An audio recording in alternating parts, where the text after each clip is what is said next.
Out of curiosity, I asked the guy, whose phone numbers are these? And he said, oh, you've secured a license with Formula One, but the 10 teams, they're totally separate. And we have no idea if they're going to be interested or if they're going to want to participate. And so here's their numbers. Why don't you give them a call? It was at that moment that my jubilation in signing this agreement started to deflate just a little bit. And I started to think, this is going to be much harder than I thought.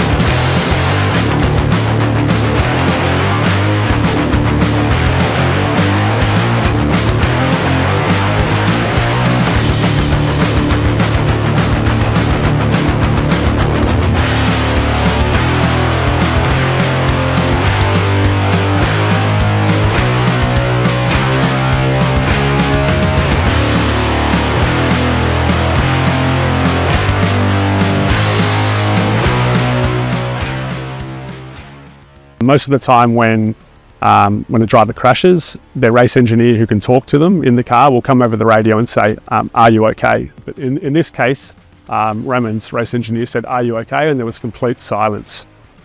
So automatically, you have a bit of doubt starting to go through your head where I think, he could be in a bit of trouble here. He's either in the car unconscious or, worst case scenario is he may not come out of this in a very good position. So luckily, after about 30 or 40 seconds, someone from the team came over the radio and said, Roman's out of the car, and then you can take a sigh of, breathe a sigh of relief because you know that fundamentally he's okay. So then once that happens, you just sort of go into work mode. I went and met him at the medical centre after he got out of the medical car.